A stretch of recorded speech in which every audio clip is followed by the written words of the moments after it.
자, 여러분, 유대인들에게는 3대 절기가 있어요. 여러분들에게 물어보진 않겠습니다. 만약에 성경 퀴즈 같은 거 하면은 보통 3대 절기 이런 거 시험 문제 나오죠. 자, 근데 이 유대인들은 자, 애국심이 끈끈합니다. 그래서 아시죠, 여러분? 디아스포라 유대인들 전 세계에 막 흩어져 있잖아요. 나라를 잃고 혹은 나라가 지금 돌아가지 못하는 사람들도, 그리고 곳곳에 있는 사람들이 이 절기가 되면은 예루살렘으로 다 모여요.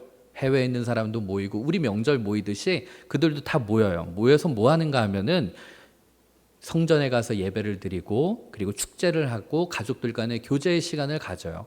이것을 이 유대인들이 참 좋아해요. 그래서 가족들끼리 모여서 이제 모이는 거죠. 그래서 예루살렘 무슨 절기가 되면은 그 도시가 난리가 나잖아요. 막 바글바글 되고 사람들. 이제 그러는데, 자, 그때 이 가족들이 모여서 성전으로 올라갈 때, 우리로 따지면 여러분들 주일날 예배당 올 때 이제 부르는 노래, 부르는 찬양이 오늘 우리가 읽었던 이 시편 133편이라고 그래요. 1절을 한번 읽어볼게요. 그 얼마나 아름답고 즐거운가, 형제 자매가 어울려서 함께 사는 모습. 자, 우리들이 원래 읽던 성경은, 여러분, 개역개정 성경은 그 형제 동거함이 어찌 그리 아름다운고 이런 표현이 나와요. 제가 왜 안 가져왔는지 여러분 아세요? 성경에서 말하는 그 동거는 여러분들이 생각하는 그 동거랑 달라요. 근데 제가 볼 때 여러분들 가운데는 졸다가 깨가지고 동거가 아름다운 거라고? 막 이렇게 얘기할 사람이 있을 것 같아가지고 그걸 빼고 갖고 온 거예요. 이제 함께 지내는 거, 동거. 이제 그걸 얘기하는 거예요. 근데 자, 1절에서 이렇게 말해요. 얼마나 아름다운가. 보라. 이렇게 얘기하는 거예요. 원어에서 보면은. 얼마나 아름다운가. 왜? 뭐가? 형제자매가 어울려서 함께 살아가는 모습이 참 아름답다. 여러분, 이게 얼마나 유명한 시편이냐면은 여러분들 히네마 토브라는 단어를 유튜브에 치면은 거의 그 애국가 못지않은 이 국민 노래입니다. 이스라엘 사람들이.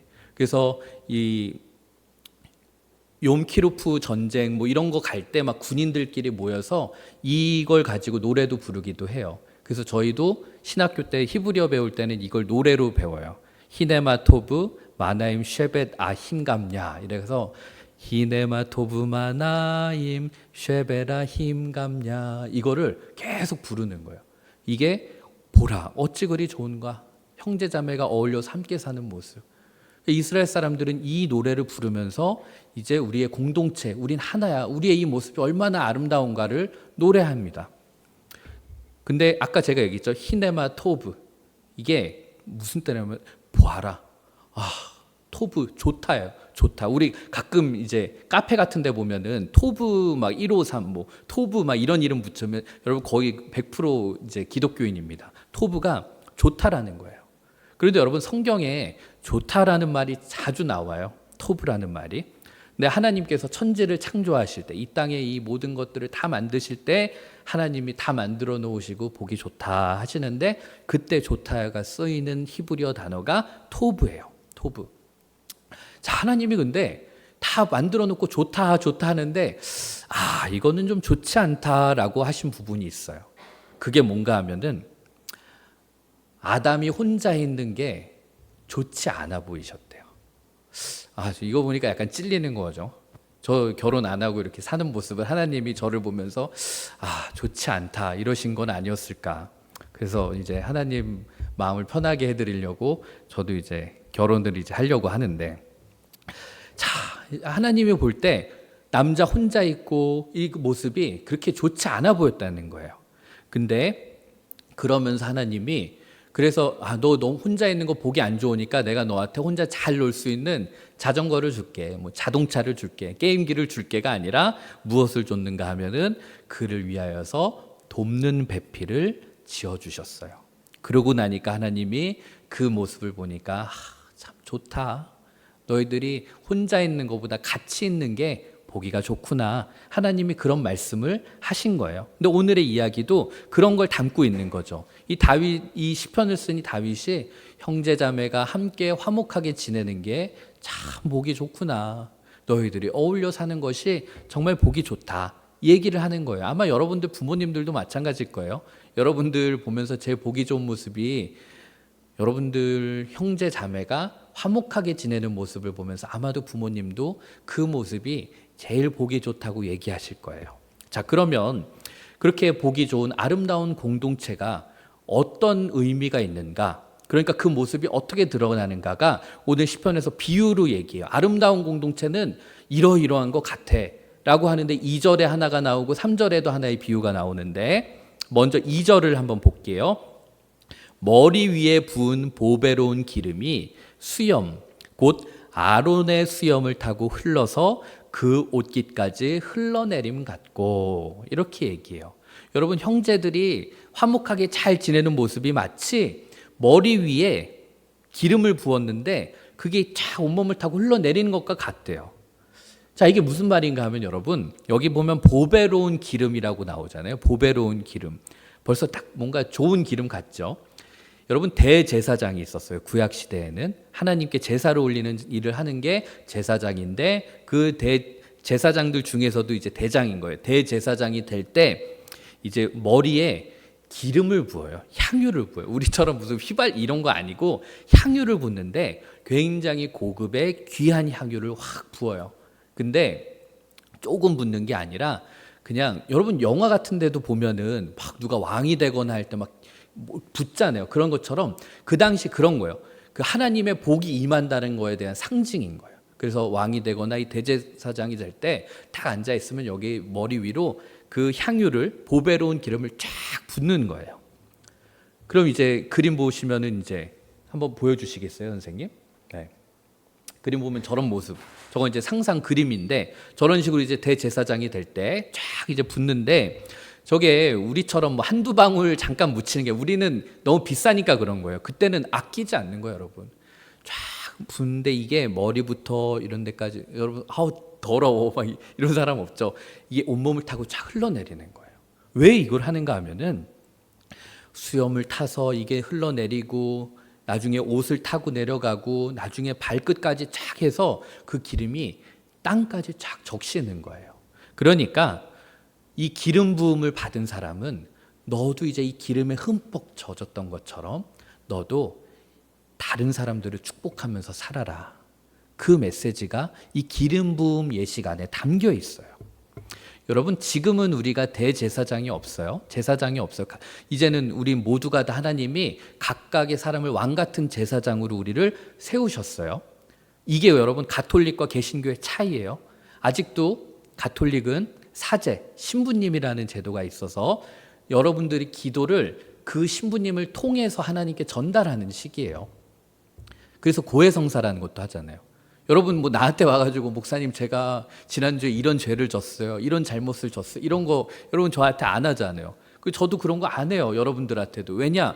우리는 다 왕 같은 제사장으로 부르심을 받은 사람들이기 때문에 우리는 여러분들이 잘못이 있고 고할 게 있으면 하나님한테 바로 하면 돼요. 그러나 가톨릭은 여러분들이 기도 제목이 있고 뭔가 있으면은 그걸 사제를 통해서 사제가 그걸 하나님께 올려드린다라는 아직도 전통적인 방식을 갖고 있어요. 그 신학을. 근데 개신교의 우리들은 그거에서 이제 벗어나는 거죠. 근데 이 구약의 당시에는 감히 하나님 앞에 제사 드릴 수 없었단 말이에요. 그러니까 제사장이 있었죠. 근데 우리는 이제 모두가 다 여러분 각 사람이 이 왕 같은 제사장으로 부름받은 사람들이에요. 그리고 여러분들 역시 하나님으로부터 이제 기름 부음 받은 사람들이에요. 저만 목회자니까 저만 기름 부음 받고 여러분들은 기름 부음 안 받았다? 그래서 저만 축도할 수 있고 축복권이 있고 여러분들은 축복권이 없다? 아니에요. 여러분들도 얼마든지 여러분들이 엄마를 축복해 줄 수 있고 여러분들의 엄마도 여러분들을 축복해 줄 수 있는 거예요. 자, 그런데 그런 의미로 보면 여러분 각자의 사람도 이 기름 부음 받았으니까 이 기름 부음 받은 대로 다른 사람들을 축복해 주면서 살라는 거예요. 그리고 마찬가지로 교회 역시 이 교회도 하나님으로부터 복을 받았어요. 복을 받은 우리들이 이걸 멈추고 이걸 우리들이 갖고 사는 것이 아니라 이 받은 복을 세상으로 흘려보내는 거예요. 그래서 여러분 예배를 마칠 때 축도를 하잖아요. 그 축도가 어떤 의미냐면은 여러분들이 이제 가서 한 주 동안 또 잘 먹고 잘 살아라 하고 축복해주고 잘 가 이게 아니라 여러분들에게도 이 하나님으로 이 교회로부터 임한 이 축복이 흘러가게끔 그래서 여러분들도 이제 한 주 동안 교회 바깥에서 이 건물 밖에서 살아갈 때 여러분들도 복이 되어서 사람들에게 복을 흘러넘치는 축복된 삶을 살아야 된다. 이것을 담고 있는 거예요. 여러분 그 God bless you라는 영어는 아시죠? 그 정도는 아시죠, 여러분? 그 노래도 뭐 God bless you 이렇게 그 God bless you라는 표현을 우리들이 많이 하잖아요. 이때 그 하나님은 당신을 축복하십니다. 뭐 이런 뜻이에요. 자, 그런데 여러분 bless라는 말이 축복, 복이라는 이야기잖아요. 근데 이 bless의 어원이 여러분 bleed라는 단어에서 나온 거 아세요? bleed. bleed는 여러분 뭐랑 좀 비슷하죠? 피 영어로 뭐지? blood잖아. 피 흘림. 피로 인한 그런 걸 뜻하는 거거든요. 그래서 여러분 이 블리스라는 단어가 피 흘림과 연관이 돼요. 자, 좀 여러분 매치가 되죠? 예수님께서 우리를 위해서 우리의 그 죄를 대신해서 친히 어린 양 속죄물이 되어 주셨어요. 그래서 예수님은 우리를 위해서 피 흘림으로 말미암아 우리가 하나님과 불화했던 관계, 우리의 죄로 인해서 하나님과 우리가 단절되고 끊겨졌던 그 관계가 우리의 노력으로는 도저히 안 되는 거예요. 근데 예수님이 우리 대신 어린 양 제물이 되어 주심으로 우리들이 하나님과 불화해서 화목하게 되었어요. 관계가 회복된 거예요. 도저히 회복이 불가능한 그런 상태였는데 예수님이 우리를 위해서 대신 속죄물 피 흘려 주심으로 블리드 그렇게 됨으로써 우리들이 하나님과 이제는 올바른 관계를 맺고 살아가게 되었다는 거예요. 그것이 축복이라는 거죠. 그래서 여러분 우리가 하나님의 복의 근원, 옛날 성경에는 복의 근원이 될지라 이랬는데 요즘 우리가 읽는 성경은 그냥 복이다 이렇게 돼요. 그러니까 여러분들이 한 사람 한 사람이 다 하나님의 복을 갖고 있는 거예요. 그리고 여러분들이 그 복을 세상으로 흘려보내면서 사는 것, 그것이 우리가 형제 자매가 서로 화목하게 살아갈 때 여러분 우리들 삶 속에 그러한 모습이 드러나는 거예요. 내가 누군가를 위해서 축복해주고 내가 누군가를 위해서 격려해주고 그 사람을 살릴 수 있는 거. 여러분 교회 공동체, 아니 교회뿐만이 아니에요. 여러분들이 나중에 발제를 해서 소그룹을 하든 여러분들 형제 자매들이랑 같이 있든 공동체라는 단어가 거창하지만 여러분 그렇게 거창한 게 아니에요. 여러분 가족도 공동체고 여러분 친구랑 둘이 뭐 3-4명 모여서 노래방을 가면 그것도 공동체고 여러분 다 공동체예요. 그런데 여러분 그 공동체가 그냥 노래방 가는 공동체는 그냥 뭐 그렇게 깊이가 없어도 돼요. 가서 그냥 재미있게 돈 모아서 노래만 부르면 돼요. 그러나 그 공동체가 회사 공동체가 있고 그리고 운동선수들의 공동체가 있고 또 교회 공동체가 있고 그래요. 그런데 여러분 저는 이제 어쨌든 교회 공동체를 늘 돌봐야 되고 바라봐야 되는 사람이니까. 그런데 여러분 공동체라는 것, 공동체의 수준은 제 편으로 얘기할게요. 여러분 교회라는 공동체의 수준은 저는 다른 것보다 관계에서 드러난다고 생각해요. 자, 건물이 화려하고 거기에는 목사님이 유명하고 교회가 재산이 많고 이것으로 그 공동체가 수준이 높다, 그 공동체가 대단하다가 아니라 여러분 공동체의 수준, 공동체 레벨은 관계. 무슨 말인가 하면 여러분 공동체의 커뮤니티의 수준이 낮으면 낮을수록 그 안에 정죄하고 판단하고 누군가를 지적하고 편을 가르고 다른 사람을 악마화시키고 다른 사람을 나쁜 사람 만들고 갈라서고 팀이 생기고 조직이 생기고 그런 경쟁이 있어요. 그래서 그 안은 끊임없이 갈등과 분열, 시기와 질투 이런 것들이 있어요. 편가르기가 있고. 그러나 제가 볼 때 교회 공동체 혹은 어떤 팀, 뭐 운동 스포츠 팀이라고 봐도 상관없죠. 그 수준이 높은 공동체의 특징은 그 안에 연합과 동거 그리고 우리가 읽었던 세번역으로 함께하면 어울려 함께 사는 모습이 있다는 거예요. 여러분 토트넘의 요즘 새 주장이 누구죠? 손흥민이 새 주장이 됐어요. 그리고 어제도 또 이겼어요. 완전히 달라진 팀의 모습을 보여주고 있어요. 완전 주장이 하나 바뀌면서 커뮤니티가 바뀌어지는 거예요. 그래서 손흥민이 제일 먼저 하는 일이 그거래요. 원정 경기 가면은 꼭 모여서 파이팅을 할 때 꼭 자기 팬들 앞에 가서 그 파이팅을 한대요.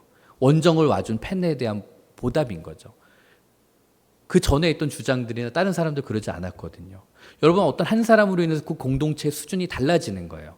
그래서 서로가 서로를 격려하고 약한 사람이 있으면 보듬어주고 그러는 건데, 여러분, 때때로 하나님이 여러분들의 리더십을 혹은 어떠한 공동체를 테스트할 때가 있으신 것 같아요. 아니면 그 사람을 혹은 그 공동체를 훈련시키실 때가 있는데, 그때 하나님이 자주 쓰시는 방법 가운데 하나가 저는 관계의 문제를 던져주시는 것 같아요. 관계의 문제. 조금 더 쉽게 말하면 관계 맺기를 어려운 사람을 여러분 주변에 붙여줘요. 그래서 그 사람이랑 한번 어울려서 함께 살아봐. 그러한 미션을 주십니다. 왜 그럴까요? 여러분, 분명히 하나님 만남의 축복을 주세요. 좋은 사람을 제 주변에 있게 해주시고요. 좋은 선생님 만나게 해주시고, 내 반 옆에 있는 내 짝 좋은 사람 해주시고, 독서실 내 옆자리 좀 조용한 애들 좀 있게 해주시고, 이런 기도하지만 인생이 그렇잖아요. 아닌 사람 만날 때가 있단 말이에요. 하나님은 우리를 미워해서가 아니라 때로는 저와 여러분을 테스트하시기 위해서 혹은 저와 여러분을 훈련시키시기 위해서 관계의 문제를 던져주시고 정말 꼴도 보기 싫은 사람을 여러분 옆에 주실 때가 있어요. 그런데 여러분, 제가 보니까 진짜 그 사람의 신앙의 수준은 바로 그 관계에서 드러나더라고요. 목회자도 마찬가지죠. 여러분, 목회자들이 여러분한테 처음부터 막 이상하게 막대하지는 않잖아요. 그런데 목회자의 수준도 마찬가지예요. 내가 마음이 잘 맞고 내가 편하고 내가 좋은 사람이랑 사역을 잘하는 건 사실 누구나 할 수 있는 일이에요. 그것도 못하는 사람도 있긴 하지만 나랑 잘 맞고 나랑 친하고 나랑 재밌고 좋은 사람이랑은 누구나 할 수 있는 일이에요. 그건 여러분 2류예요, 2류. 3류는 나랑 잘 맞을 수 있는 사람이랑도 일을 못하는 거고, 근데 제가 볼 때 1류는 나랑 안 맞는 사람과도 연합을 이뤄내는 사람, 그런 목회자가 저는 1류 목회자인 것 같아요. 여러분도 마찬가지예요.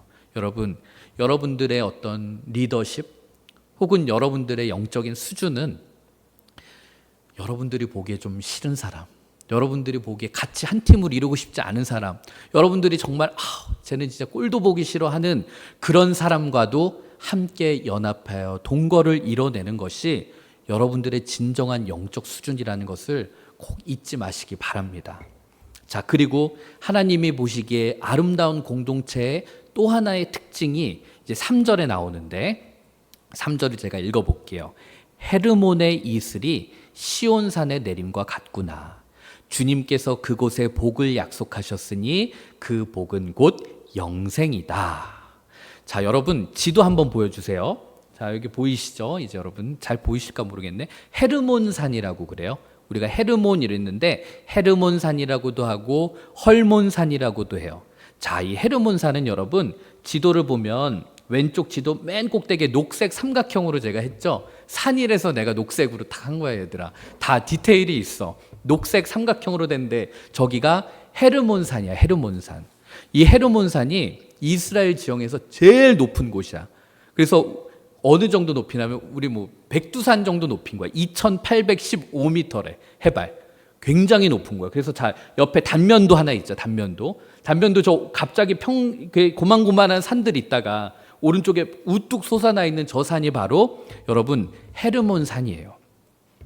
자, 이 엄청 높은 산이에요. 그래서 거의 이 이스라엘 지역 어디에 있든지 간에 딱 보면은 저 여기 여러분 저 산 만년설 보여요? 만년설? 여러분 이스라엘 저기 가서 스키 탈 수 있어요. 저 만년설이 있어요. 높지 않아요. 너무 높으니까. 그런데 여러분 나중에 이 팔레스타인 지역이 되게 건조한 지역이란 말이에요.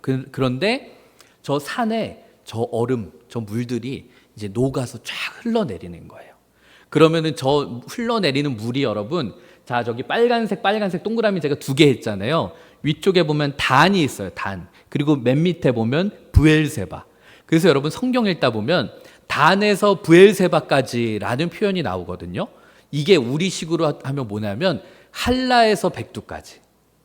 그러니까 이스라엘의 북쪽 가장 끝 단, 그리고 가장 아래는 거의 브엘세바 이렇게 돼 있는데, 여러분 저 헤르몬산에서 나온 저 물이 쫙 타고 흘러가지고 파란색으로 요르단 저기 이제 어디니 저기 막 그 물 쫙 해가 요르단 강으로 해가 사해까지 계속 내려가는 거예요, 여러분.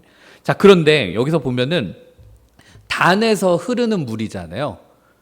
그래서 여러분 흐르다가 조르예요, 조르.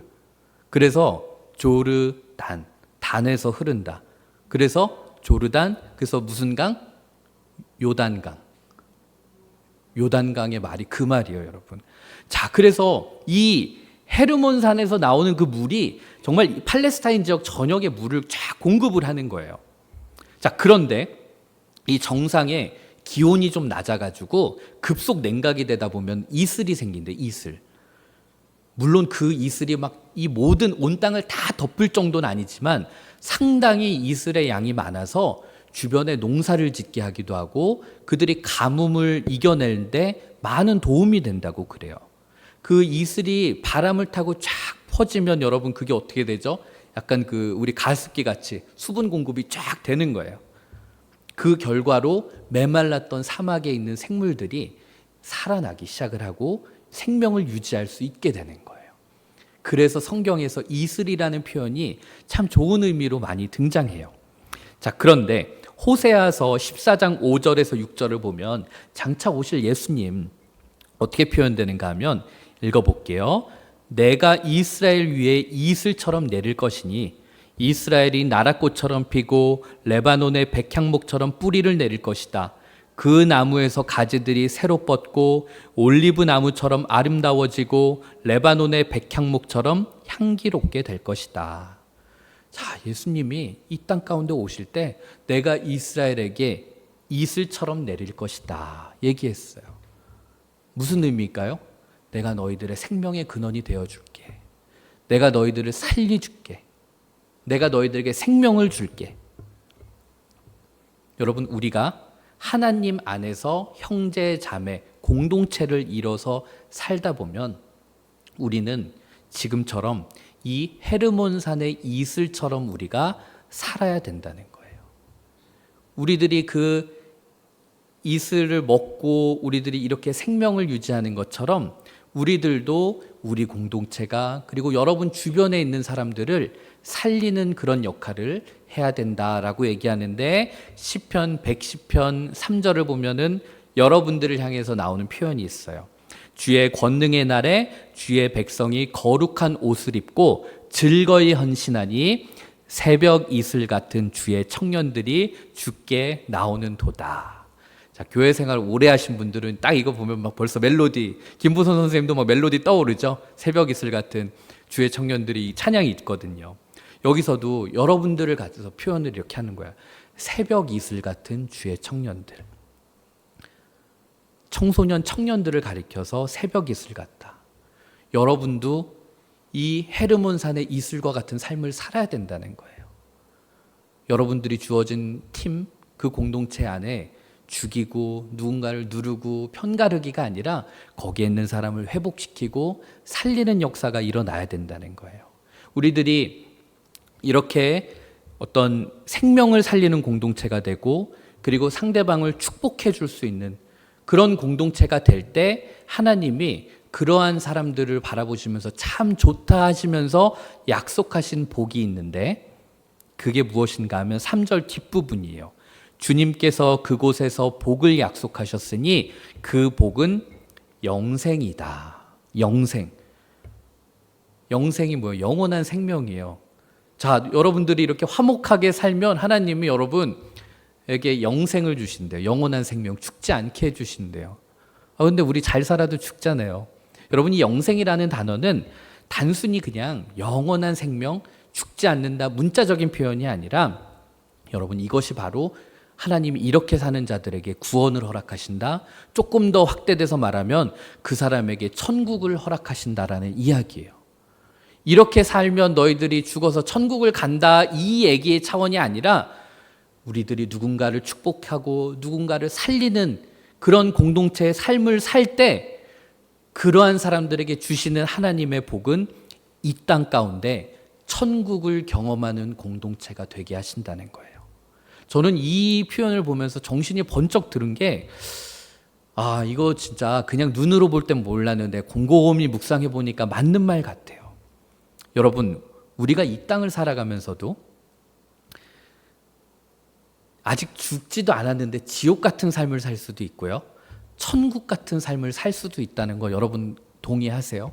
여러분의 인생이 진짜 너무 행복해, 너무 천국 같아, 이렇게 느끼는 순간들도 있고, 진짜 내 인생 왜 이러냐, 내일이 안 왔으면 좋겠다, 왜 이렇게 지옥 같냐, 이렇게 얘기하며 살 수도 있는데, 이 우리들의 삶이 천국이냐 지옥이냐를 가르는 가장 큰 원인은 어디에 있을까요? 돈에 있을까요? 아닌 것 같아요. 돈에 있다면 여러분들이 스마트폰을 바꿨을 때 지금까지 계속 천국을 누리며 살아야 돼요. 돈에 있다면 여러분들이 아이패드를 샀을 때 지금까지 행복해야 돼요. 천국을 누려야 된다고요. 그러나 물질은 우리에게 잠깐의 기쁨을 줄 수 있지만 이 땅에서 누린 하나님 나라를 우리들에게 주지는 못해요.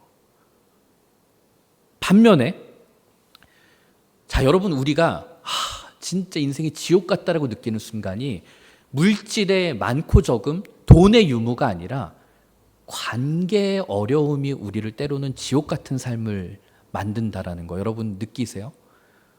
여러분들이 아무리 아이폰으로 바꾸고 에어팟을 사고 아이패드를 사고 집에 맥북을 사고 막 다 바꿨어, 아예 그냥 애플 풀세트로. 근데 학교를 가면 여러분들이 왕따고 여러분들이 친구들에게서 비난을 받고 조롱을 받고 그러면 아마 그 사람은 모든 걸 다 가져도 지옥 같은 삶을 살 거예요. 여러분, 우리 삶의 관계가 좋고 나쁨에 따라서 우리들이 이 땅 가운데 누리는 삶이 지옥을 살아가는 사람이 될 수도 있고 천국을 누리며 살아갈 수도 있는 거예요. 그런데 하나님께서는 그렇게 아름다운 모습으로 여러분들이 사람을 살리고 생명의 공동체가 되고 축복하는 사람이 될 때 그런 공동체, 그런 사람, 그런 팀에게 주시는 게 뭔가 하면 그 상황 속에서 이 땅에서 하나님 나라를 경험하는, 여러분 너무 기대되지 않아요? 천국을 가지 않아도 이 땅에서 마치 천국을 사는 것과 같은 기쁨을 누리는 일들, 그런 복을 허락해 주신다는 거예요. 여러분, 오늘 말씀 준비하면서 제가 예전에 한번 봤던 영상이 생각이 났어요. 부산의 한 초등학교에서 있었던 일인데 그 운동회에 있었던 일이래요. 선생님 잠깐 클릭해서 멈춰주세요. 아니면 그 전후로 넘겨주세요. 네. 설명을 하고 제가 큐를 할게요. 그 볼륨은 올라가는 거 있죠, 선생님? 그거 이따 올려주세요. 부산의 예를 들어 한 초등학교에서 너희들도 뉴스를 보기는 했을 거야. 거기에 당시에 6학년 아이들이었대. 근데 그 아이들이 운동회를 벌였는데 이제 친구가 하나 넘어졌나 봐. 근데 그 친구를 얘네들이 막 손가락질하고 아싸야, 쟤 1등인데 넘어졌다, 내가 1등 해야지, 막 이런 게 아니라 얘네들이 다 멈춰서 그 친구를 데리고 같이 들어오는 모습이 있어. 근데 여러분, 요즘 하도 주작이 많잖아. 그래서 내가 이런 영상, 이런 뉴스들을 잘 안 믿는데 이게 되게 옛날 영상이고 2016년도래요. 2016년도. 근데 이 애들이 인터뷰를 하는 이 아이들이 이걸로 우리가 조금 언론에 매스컴을 타야지, 유명해져야지, 이게 아니라 진짜 너무 그냥 자연스럽게 친구를 그렇게 챙기고 같이 들어온 모습인데 아이들이 너무 그 진짜 해맑은 그 표정들. 너희들도 아마 2016년도면 너희들도 얘네랑 비슷하거나 얘네보다 어렸을 수도 있어. 근데 우리가 그 영상을 한번 볼 텐데 그 아이들이 말하는 그 표정을 우리가 한번 보도록 하겠습니다. 네. 앞서 우리 눈살을 찌푸리게 하는 보도가 많았는데 이번 보도를 보시면 모처럼 여러분 입가에 미소가 번지고 또 어쩌면 마음이 좀 숙연해지실지도 모르겠습니다. 지방의 한 초등학교 운동회로 여러분을 안내하겠습니다. KNN 황보람 기자입니다. 부산의 한 초등학교, 운동회에 꽂힌 달리기 시합이 시작됩니다. 전속력으로 달리는 아이들. 그런데 2등으로 달리던 6학년 김도영 군이 그만 넘어지고 맙니다. 1등을 굳힐 수도, 순위를 올릴 수도 있던 상황. 하지만 나머지 4명의 학생들은 달리기를 멈추고 모두 넘어진 친구에게 다가갑니다. 그리고는 아파하는 도영 군과 함께 서로 격려하며 나란히 결승점으로 향합니다. 이를 보고 있던 어른들의 박수가 쏟아집니다. 아이들은 누가 먼저 결승점을 통과하는지가 중요하지 않았습니다. 1등보다 넘어진 친구에 대한 걱정이 훨씬 컸습니다. 그때 제가 1등 하는 것보다 도영이를 도와주는 게 제가 1등 하는 것보다 더 좋을 것 같아서. 넘어졌던 도영군은 쑥스러워하면서도 친구들이 고마울 따름입니다. 애들이 가려가서 부축하러 오는 거예요. 그래서 좋았어요. 고맙고. 친구를 먼저 생각하는 마음이 그려낸 작은 감동의 드라마. 치열한 경쟁 속에 남을 이겨야 한다고만 가르치는 어른들에게 가슴 따뜻한 배려의 소중함을 일깨워주는 순간이었습니다. KNN 황보라입니다. 표정에 진짜 해맑지 않니? 그냥 얘들 얘기하는 게 나는 보면서 너희들은 못 봤을 수도 있어. 밑에 계속 한 줄 뉴스가 나오는데 거기에 나오는 게 뭐 정치인들이 다 막 그런 얘기를 해. 뭐 협치를 이뤘다. 뭐 아름다운 모습이 막 이 얘기인데 너무 공허한 메아리 아니니? 정치인들은 막 협치 말도 안 되는 얘기 밑에 하고 있는데 협치는 진짜 쟤네들이 하는 거지. 난 이렇게 보면서 저 넘어진 애도 얼마나 창피하고 부끄럽겠어. 너희들 넘어져 봤어? 넘어지면 민망하잖아. 그 때로는 막 아니야, 야 모른 척, 야 가, 막 이럴 수도 있는데 그냥 달려가다가 아니면 또 어떤 애들은 나 같았으면 아마 일단 들어왔을 거야. 1등을 하고 나서 그 다음 갔겠지. 야 괜찮아? 근데 걸음을 멈추고 그냥 같이 오는 거야. 얘들아, 천국을 살아가는 건 대단한 게 아니야. 나는 저 모습이 우리가 본받아야 될 모습이 아닌가 싶어. 여러분 혼자 갈수록 경쟁이 치열해지는 사회를 살아가고 있어요. 진짜로 내가 쟤를 누르고 이겨내야 되고 각자 도생의 시대를 살아가고 있는데 여러분들이 혼자 죽어라 달리면 여러분 혼자는 1등 할 수 있어요. 그럼 뭐 대단한 것 같지만 결국은 누군가는 패자가 생기고 누군가는 소외되고 사라지게 되는데 여러분들이 1등 하려고 하는 생각보다 같이 간다라는 마음으로 갈 때 그때 모두가 1등을 하게 돼 있는 거예요. 근데 마치 이런 얘기를 하면 야 그게 무슨 모두가 1등이냐, 전부 다 꼴찌가 되는 거지, 이렇게 부정적으로 보는 사람도 있을 거예요. 그러나 여러분, 우리가 지나치게 개인의 어떤 1등과 성과와 성취만 보고 달려가다 보니까 주변을 돌아보지 못했고, 저는 우리들의 주변을 돌아보지 못한 우리들의 잘못이 오늘날 조심스럽지만 묻지마 살인이나 길거리의 무대한 폭행과 이런 부분들이 계속 우리들에게 다가오는 것은 아닌가, 그런 생각이 듭니다. 그래서 저는 여러분들 대단한 거 바라지 않아요. 여러분 어차피 교회에서 뭐 공동체 이루고 뭐 이러고 여러분 속회하고 이런 거 사는 거 아니잖아요. 적어도 여러분들이 학교에 가서 여러분들이 속한 팀, 발제를 할 때 팀, 야 조금만 더 내가 뭐 좀 덜하고 나 고생 안 하고 이러지 마. 그냥 내가 있음으로써 이 팀이 회복되고 생명력을 갖고 A+ 받을 수 있도록 하겠다. 조금 더 저는 여러분들이 그런 적극적인 자세로 살아가면 여러분들이 고생하는 것 같고 나 혼자 힘들어하는 것 같지만 결국 여러분들이 이 땅에서 누리는 하나님 나라를 경험하면서 살게 될 거라고 저는 확신합니다.